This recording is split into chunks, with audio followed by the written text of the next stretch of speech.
power of story. Every person, marrow deep, has a longing to know their story, where they came from. You won't find a collection this large in a public library anywhere in the world. We have 1.2 million physical items just for family and local history.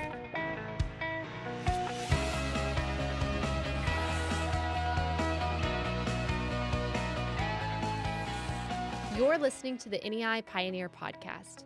This podcast is all about sharing the authentic stories of the people in our region. If you didn't know, March 8th is National Genealogy Day. We wanted to celebrate by having Curt on our podcast. Curt is the Director of Special Collections at the widely known Allen County Library Genealogy Center. If you didn't know, Fort Wayne is home to one of the largest physical collections in the world, and it's also one of the best places in the country to research family history. Along with their physical and digital resources, the Genealogy Center also offers free one-on-one help with professional genealogists. Now, Curt has had an impressive career so far and has been recognized for many awards throughout his 44 years of dedicated service to the Allen County Library. His passion for uncovering people's family stories is compelling and inspiring.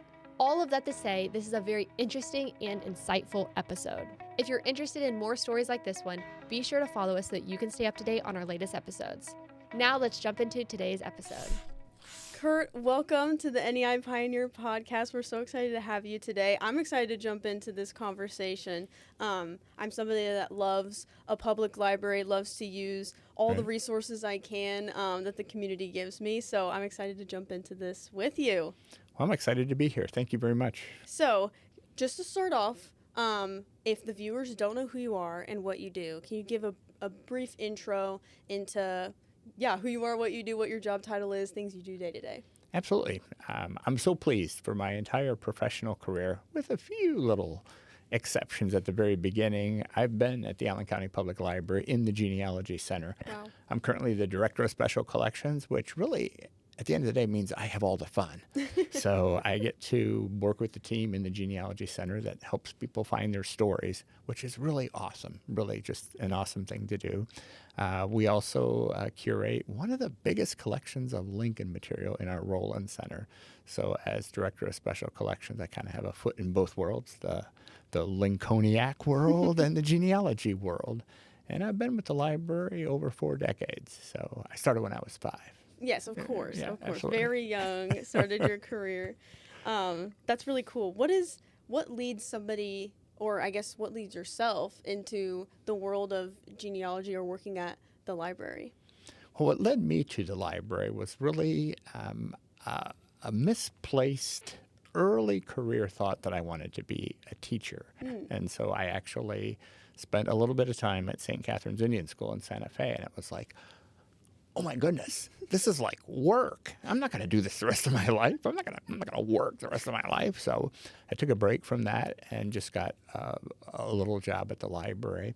I still had that inkling inside, like of sharing knowledge and helping people discover and find things. And it's like, this genealogy thing, I could still small t teach, but I wouldn't be in a classroom, and I'd have willing learners, people who wanted to be there. Yes. And that's really how I got into it.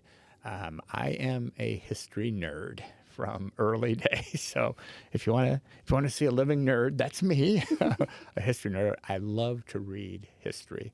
When I was really little, when I first started to read, it was really biographies. And I'd read all the biographies I could get my hands on. To me, it was just fascinating, like Kit Carson and this president and this inventor, just reading biographies. And I can't really pick out a favorite one. It was just fun to see what these people did. Yeah. And from that, it kind of morphed into local history. Why do communities grow up where they grow up?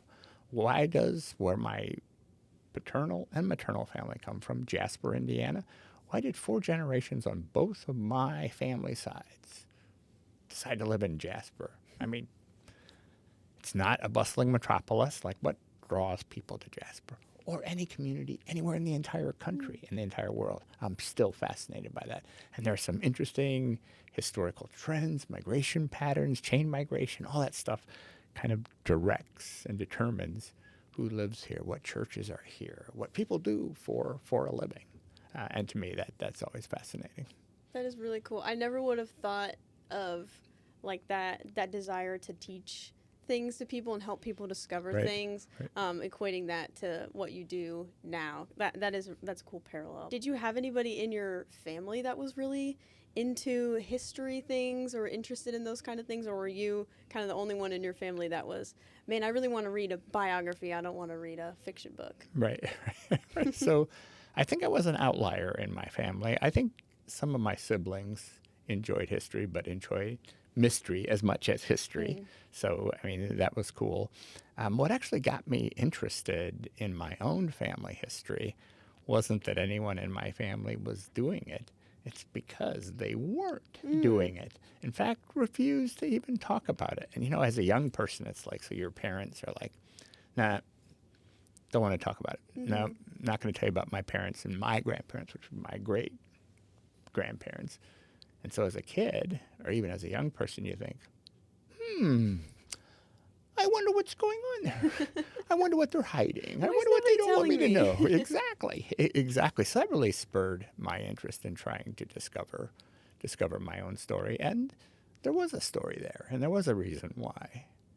My parents didn't want to talk about it, particularly my mother. And so, it was fulfilling to find the reason behind the unwillingness to share. And that's, a lot of people, they have all kinds of reasons for doing family history.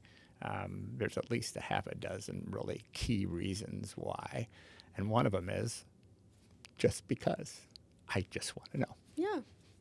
What would you say to somebody that maybe, as I'm sitting here, maybe I don't know that much about family history. I may be going past my grandfather or something. Past that, I have no idea, kind of thing. If somebody is thinking, I don't know if that's for me, I don't know if there's a story there, is it worth me trying to discover that? Is there something you would say to that person? The short answer would be absolutely, it's worth it. So some people want to and almost yearn for something really extraordinary, either something horrible or something really fantastic, like Olympic medal winner invented, canning jars, or the combustion engine, or was known for swindling 5 companies and ended up in jail in Carson City. Whatever it is. Whatever it is. But some people just really enjoy knowing their story. What's neat about family history, I think, is that no matter who you are, no matter what your ethnicity is, your education, your zip code, does not matter. Everyone has a story. Yeah. And there are precious few people that I've ever met that really are like, don't care about that. Most people, even if it's a quote normal story, even though my team at the Genealogy Center says there's no such thing as normal, because everyone has a neat little wrinkle to their story. Everyone has a story, and that's really enlightening, fulfilling, instructive, and really it's powerful in so many ways, in so many levels. We have a little mantra in our department. We like to make people cry. And you think, that's horrible customer service. You don't want people to cry. Well, they're happy tears. Yeah. They're fulfilling tears. Sometimes they're, aha, now I know tears, or this makes sense. But we have helped so many people just find pieces of their family story. So if you have what might be considered by a playwright or a movie writer as boring, but isn't it neat to know that your family was 2, 3, 4 generations on a farm, and these were the kind of crops that were raised, and these were the kind of animals that were cared for and provided eggs or other products for people to live, to make a living, and to live. So everyone's story is kind of uniquely theirs, and a lot of people take great comfort just in knowing their story. Alex Haley said 2 generations ago, so this is like forever ago, in the 1970s, he said that he believed inside every person, and he used the phrase marrow deep. So that's not to the bone, that's like inside the bone. He said every person, marrow deep, has a longing to know their story, who they came from. And I think that's true. You talked about some different key reasons why people might come to discover their family history. Is there a few that are most common that you could talk about? Topping the list is because they just want to know. They're just curious. I heard that, fill in the blank. I heard that my grandfather had a great big farm and made lots of money, or I heard that. Fought in the Vietnam War, fought in Korea, fought in the 2Ws. Whatever that is, I heard that. And they want to find out. They want to find the answer to that. And then another reason is they want to belong to an organization. There are dozens of patriotic or lineage organizations. So if you had an ancestor that fought in the Civil War, you can join that society. You can join the Daughters of the American Revolution if you can prove an ancestor back to the American Revolution. Sons of the American Revolution, same thing. So there are so many. There are dozens of lineage or patriotic organizations, and that motivates some people. The third reason is really technology, and that's kind of a two-front reason. With computers, you can find so much more information so easily than you could a generation ago. Literally, before the 21st century, if you and I wanted to engage in family history, we literally had to go somewhere, like go to the library, go to the cemetery, go to the church to look at records, to look at tombstones. Now, I can stay up all night on my computer, and I don't even come close to touching the top crust, the top layer of information I could find on my family, my town, the village across the pond in the old world. So computer technology has really made it so much easier. And when people have that bar lowered, then it's like, sure, why not?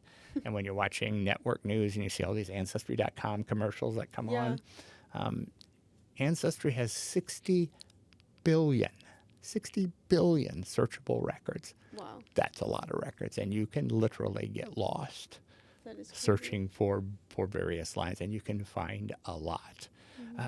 Another reason has to do with people looking for missing parts of their life. Sometimes we underestimate how many people are adopted, how many people are from single-parent homes, how many people are from what we have, I think, too often generally called broken homes. I think that term is probably not the best use of the word broken, because a lot of these broken families really aren't broken at all. They're just different families, and we need to embrace that difference. But people want to know, do I have any birth siblings? Who are my birth parents? Do I have any genetic dispositions for diabetes, for heart disease, for mental illness? People are really curious. If you go into any medical professional's office like today, even like 10 years ago, that part on the form where they're asking your family health history gets bigger and bigger. It's almost a page now. They want to know, what did your parents, are they still around? Do they have any illnesses? What did they die from? What did your grandparents die from? What did your aunts and uncles die from? My answer is, I don't know. Exactly. I'm not sure. And a lot of people do want to know. I participated with the PBS Ancestor series, both of them, as a research consultant. And there was this wonderful story in the first year of that where this person thanks her great-grandmother, whom she never met, for saving her life. Long story short, her mother and her two older sisters died of a disease they really couldn't, or an ailment, really, not a disease, but an ailment. They couldn't really find what was causing these people to almost wither.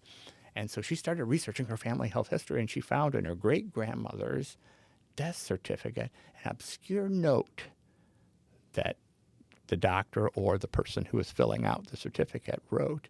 And her doctor did an exploratory surgery, and they found a tumor that was hidden, I use air quotes, hidden, that wasn't easily discovered on an MRI or a body scan. And they did exploratory surgery, and they removed that. And they believe that's what all the females in her line. It is. Yeah. It is. So people are like, yeah, I need to know my family health history. If there's anything, an ailment that I might have, or any diseases that are passed along, like heart disease, like, diabetes and other such things. So yeah, family health history is really, really important. And so people will do genealogy, will find their family stories for that reason. And a lot of people want to know, again, do I have birth siblings, natural siblings? And that longing is so intense, is so intense. If I can tell you a quick story, one of many, where we made people cry. Happy tears, though. So this 55, 60-year-old gentleman and his wife come into the genealogy center, and they're just kind of like looking around a little bit, and they are like, well, we've just been out to Lindenwood, a cemetery here. It's like, okay, we think we found the grave. I mean, they were talking in very short, discrete sentences. I was like, okay. Can you tell me more? Yeah. So, long story short, he wanted to see if he could find an obituary to confirm that this person was his sister. And he hadn't known what happened to his sister since, I believe, if I'm remembering correctly, since age 3. Wow. They were orphaned, and they were both sent to St. Vincent's Orphanage, which was on Wells Street. So where the New Horizons complex is now, there used to be a girls' orphanage and a boys' orphanage, and they would separate girls and boys. So within a week or so from, getting entrance to that orphanage, they went out to Shove Park for a picnic, and his sister fell in the river and drowned that day, and no one ever told him. So from like age 3 to age 55 or 60, he'd been wanting to know all his life, like, where's my sister? I wonder where she is. Did she get adopted out? He thought she had got adopted out. And it was like, I want to find her. I want to know what happened to her. And we looked for the obituary. We didn't find it. Well, a lot of times important stories of unexpected deaths make the front page of the Metro section of the paper, not the obituary part of the paper. So we did find it, and there was like 2 column inches talking about this tragedy that had happened with these kids from the orphanage. And he stared at it, and he shook a little bit, and his wife kind of put her arm on his back and just kind of stroked him a little bit. And he cried, because it's like, for decades, he didn't know that all of his life she wasn't around anymore. So there was a lot of completion there, a lot of fulfillment. And we have all kinds of other, like, really happy stories that make people cry. There's something about knowing your family story that is of great, great consequence.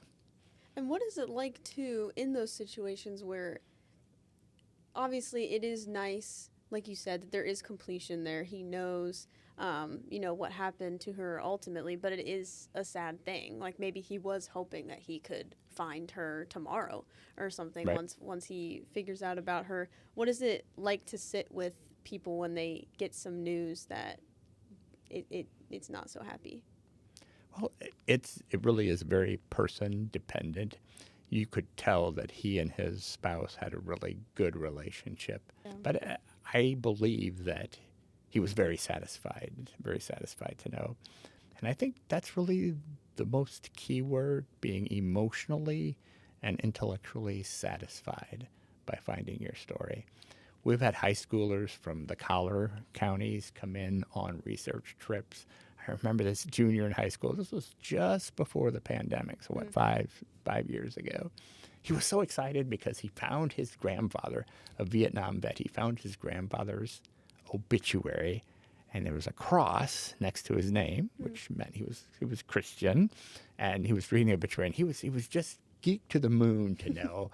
Like, he was going around telling his classmates, like, this is my grandmother. Look, he's here. Look at all this information. I mean, he was just excited to see, like, it in print, almost like it gave him an extra piece of insight into his grandfather's life. Yeah, I think we all find it different ways, but I think we all kind of have a longing to feel like we fit somewhere or we belong somewhere, whether that is like a club or a social group, or if it is really just your family. That is something that, as somebody who I still have like all of my grandparents kind of thing with me, and I haven't lost too many of my family members yet, and I'm very close with my family, so that's not something that would cross my mind right off the bat, but that is really powerful to have that information and to feel like you fit with your family. The NEI Pioneer Podcast seems like the perfect place to plug our Pioneer Awards event. If you don't know, each year we host an awards event to celebrate our region's pioneers. Just like our podcast, this event aims to showcase and share the authentic stories of the people in this region.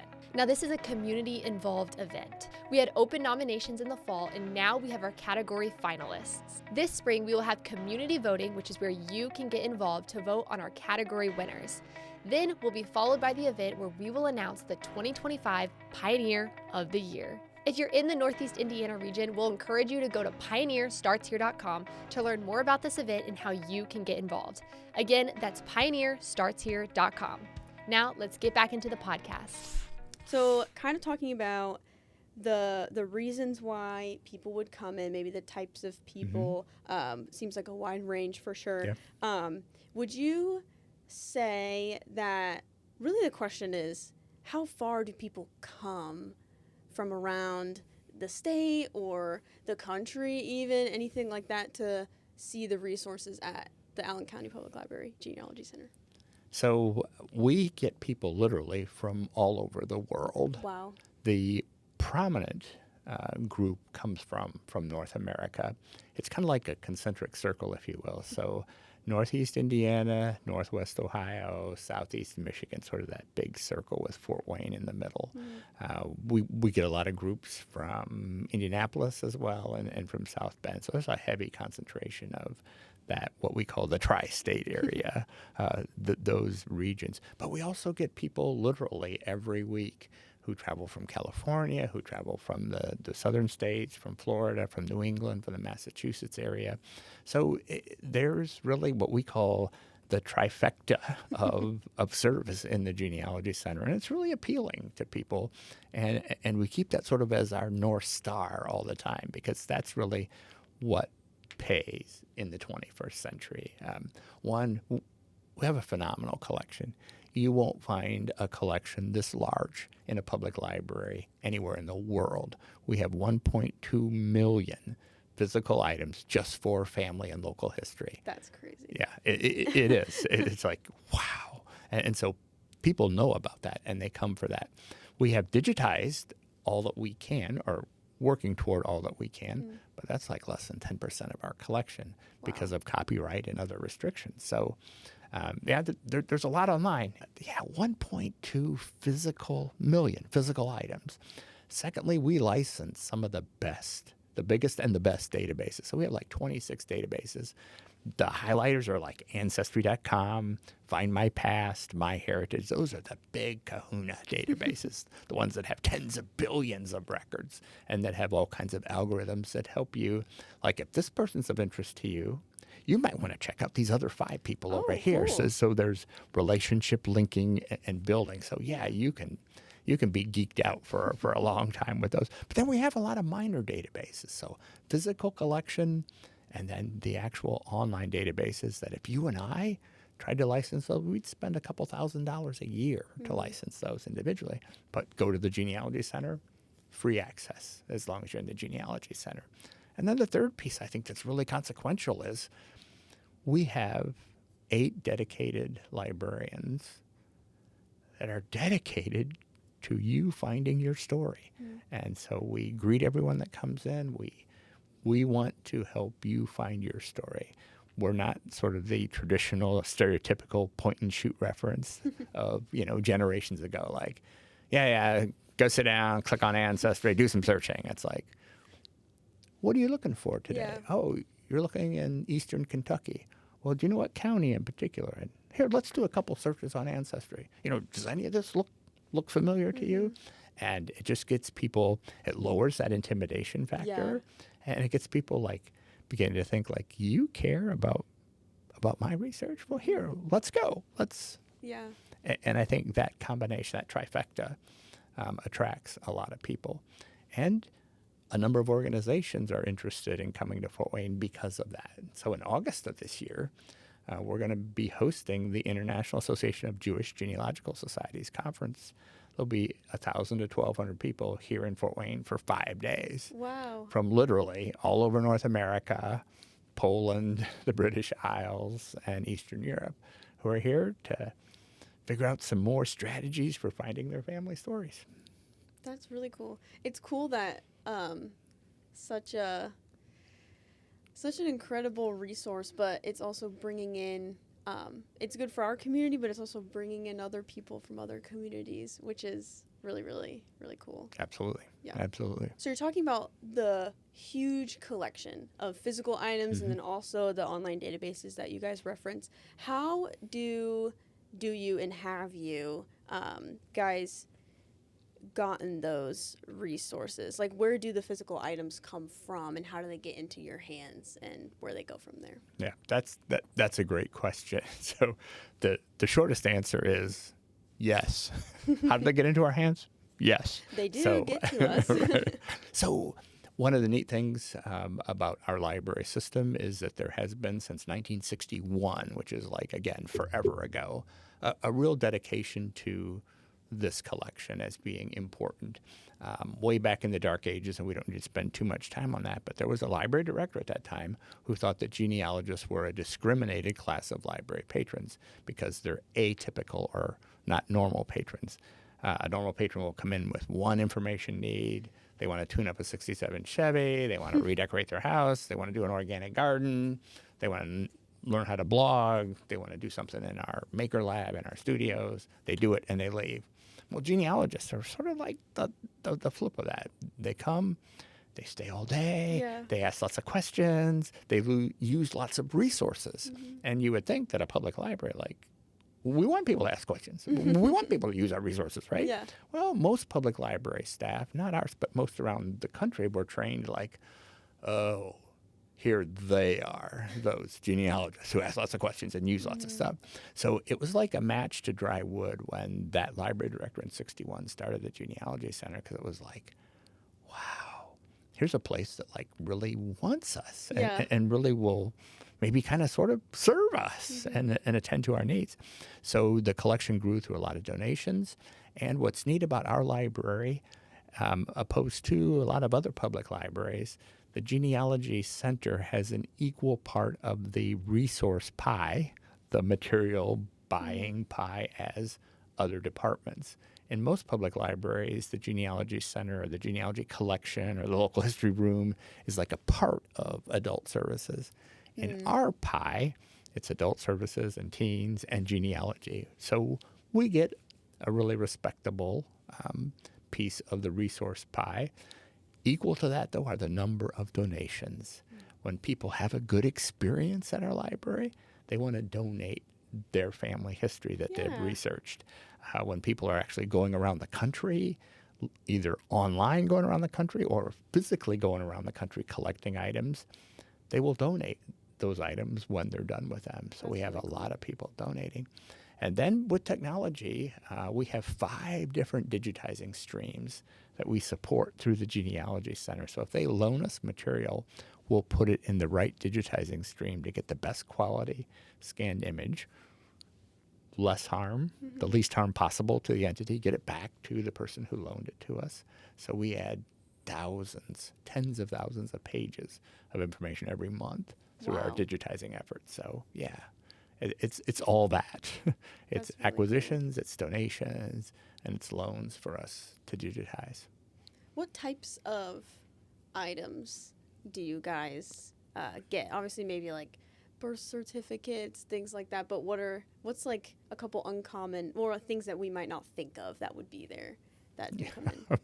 That's another great question, and it's another question that is simply answered with yes. So we will collect if they're donated to us, or we will digitize if they're not donated to us, letters and diaries. And that's something that a lot of libraries don't get into because it's like, well, how do you handle that? Like, it can be such a large quantity. Well, it really isn't that large of a quantity in the scope of things. And how do you digitize letters? Well, by who wrote them and or to whom they were written and date. So we break things down into the really simple components. Diaries. We love to have diaries. I have on the maternal side of my family, my great aunt's 20 years worth of 5-year diaries. And Wow. you know what a 5-year diary is? It's about the size of your smartphone. And on each year, there's only a couple lines. Each page, I should say, there's only a couple lines for each year. So here's January 1, 1940, 41, 42, 43, 44.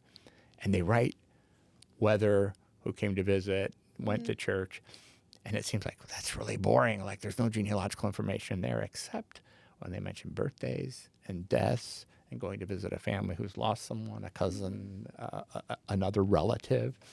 And so in those 20 years worth of 5-year diaries that I have for my great aunt, you can get a real sense for what life was like, and you can meet, air quotes, meet a lot of people in her life. So those kinds of materials, people who give us after the end of their parents' or grandparents' lives, the children or grandchildren say, I don't know what to do with these 4 notebooks of collected data. Well, we scan those, and now they become 4 entities in our digital collection, and we kind of trace them by all the prominent family names. So you can look in our system under Wright family or Witcher family or Polinsky family, and you will bring up those resources. So people donate and loan all kinds of things. We like military records. We have a little saying called every generation the possibility. So literally from colonial times, 4 or 5 centuries ago till present, there exists the possibility that any one of our ancestors may have participated in defending our country's liberty and our country's freedom. And so that means that every generation you might find an ancestor in a military record. So we love military records. And it's also good to hear you say, too, like maybe that 5-year journal on its own, maybe there wasn't some big aha moment there, but maybe it answered a question about something else you saw on like another item or something. So that is cool to know that it all kind of works together in that way. You are so right. I love what you just articulated, because a lot of genealogists, they don't really know what to call themselves. I like to call them historical detectives, because you're finding all these clues, and together they build a more complete, a more full story. I know when we were on the phone before we had you on the show, you had talked about how important it is even for the younger generations and younger people to understand their family history, and how there's been studies shown that it can like help improve, different things. Can you, I don't want to misquote you, so can you just talk a little bit about that? Absolutely. And if you don't mind me expanding just a little bit. So I and my team, we really so passionately believe in truly the power of story. So again, ripped from the history textbooks of 2 generations ago, a civil rights leader, Jesse Jackson, used to have a saying, I am somebody, like to get people to be proud of themselves, be proud of their heritage. And oh my goodness, little did I know that several generations later, that would be so true. So kind of bookending a life, right? So you asked specifically about younger people. There have been a number of studies that go back more than a decade now that have studied, for lack of a better term, small s studied individuals who know something about their family history. And it's not like all the way back to the Mayflower, all the way back to, the founding of the country, but just something. And they like to focus on grandparents. There's kind of, and we've known this forever, that there's a neat relationship between grandparents and their grandchildren. There's just something neat about that relationship. So they focused on children who know something about their grandparents. Names, maybe even about their parents. What were their parents doing when they were born? Like, what was mom, where was she at in her career? And where was dad at in his career? Just some basic things about the family. And then, oh my goodness, this checklist of why wouldn't I want my kid to have that? They score better on tests. they're able to adapt to diversity and change at every level of their lives. I mean, to me, that's like a stunner. Like, what's the only constant in life? Change, right? Yeah. And so our young people knowing something about their family's history, just parents and grandparents, and just little nuggets, if you will. They score better, they handle change and diversity better, they make friends better. And as they go through their academic career, K through 12, and then into undergraduate, they tend to be the class leaders. They tend to be the ones that are leaders in sororities and fraternities. They tend to be better, however one wants to define better, entrepreneurs, more inventive, more collaborative, more communicative. Wow. And it's like, oh my goodness, all this from just knowing your family story. Mm-hmm. So there are so many ties here. So that rolls back to what Alex Haley said in 1976, which is like, again, forever ago. Mm-hmm. In each of us, marrow deep, there's a longing to know who we are and where we came from and how we fit into things. I'm just super impressed. I'm not a sociologist, nor am I a psychologist, but reading what they have to say, oh my goodness, it's just amazing. And then if you'll permit me, if we go to the other end of life, so we start here at the beginning bookend. If we bookend a life all the way at the end, not everyone, certainly, but a significant number of people as they age have issues with memory and with dementia and all of the various associated illnesses that fall under that dementia spectrum. My mom has dementia. She's at St. Anne's care unit here in town. And it's amazing. We partnered with a company called Vivid Pics and with the National Institute for Dementia Studies. And it's amazing on that end of life. So we know what it does for kids. Mm-hmm. On the other end of life, it's called photoreminiscence therapy. If you hold up a photograph and you talk to a person who's on the dementia spectrum and you say, well, this was our family reunion in 1999. It was in Mercer Mountain, Georgia, and here's Uncle Fred and Aunt Nellie, and we had such great food. You seem to really like that German potato salad that we were serving. The people who are dementia experts say that the memory regression is slowed. Wow. The dementia individuals suffering from dementia are more compliant with family wishes and with medical orders. And they seem, by all measures, I don't know what those measures are, but by all measures, they seem happier. Wow. And again, like, who wouldn't want that for a loved one who's on the dementia spectrum? So again, the power of story. I'm hearing my story. I'm seeing my story in a photograph. I'm having someone that I think maybe kind of sort of possibly is important to me, I can't remember, talk to me about this. And this company has even developed an app called File Shadow where you can record your voice describing this picture, and it marries that metadata to the digital image. And so every time that person takes a look at that, even when you're not around, they can click on the digital image and they can hear your voice talking about what's in that picture. And cool. The elder care people say that's really powerful. Mm-hmm. It changes the person's affect. It makes them happier. That's incredible. Yeah, that's very, very cool. And it's just like you said, who wouldn't want that for their family member, young or old, wherever you are on that spectrum. But Barrett McNagny is a neighbor to us as well as a sponsor of this podcast. Barrett McNagny is a law firm that's located in downtown Fort Wayne, and they were founded in 1876. Now, I'll do some quick math for you. That's almost 150 years of experience. That's 149 years longer than this podcast has been around. Along with their experience, they also have a wide range of practice areas. They are best known for their trusted legal counsel where and when you need it. If you're interested in their services or want to learn more, be sure to check out the link in the description below. Now back to the episode.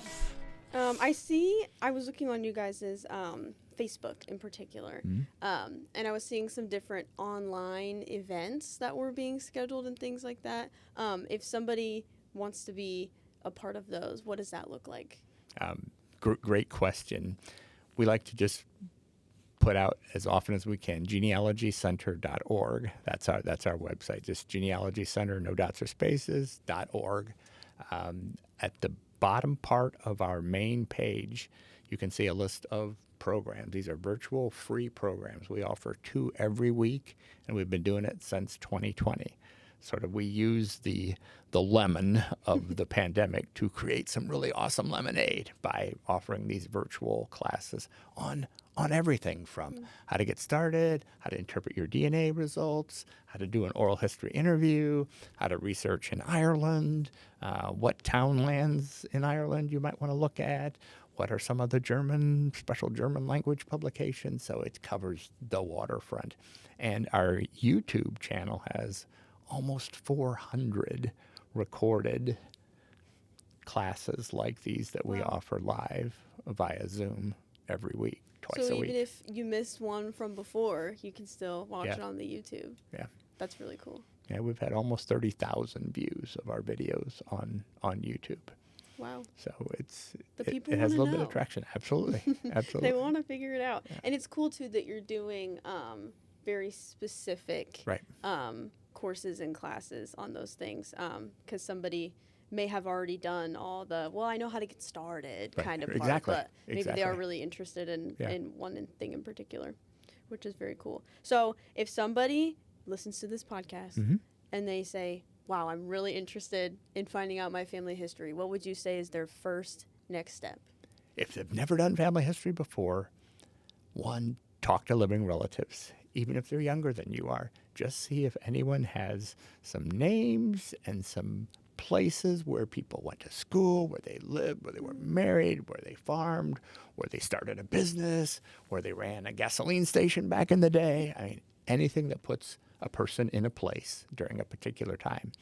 If they've already done some genealogy and gathered that already, take a look at our website, genealogycenter.org. Our catalog is there.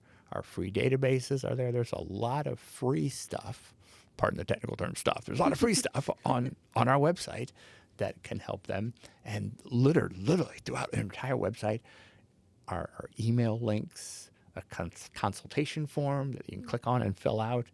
We will do consultations live in person. We'll do it live via Zoom. We'll do it on the phone.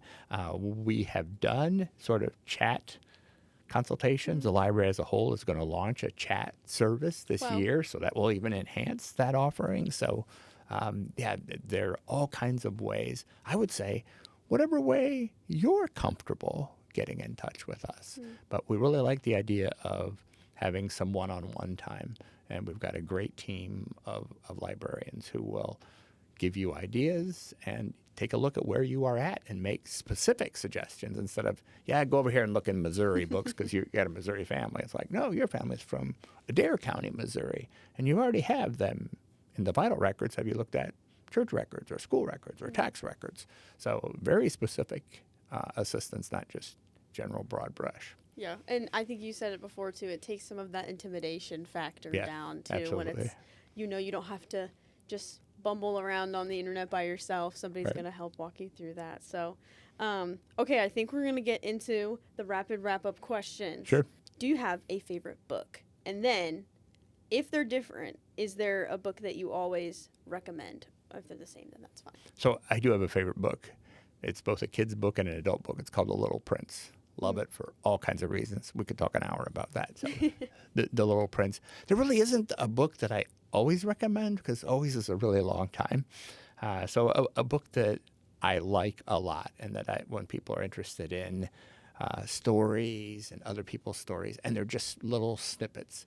It's called This I Believe. It's about 2 decades old now. It was a New York Times, NPR collaboration about people telling important parts of their story. Brief.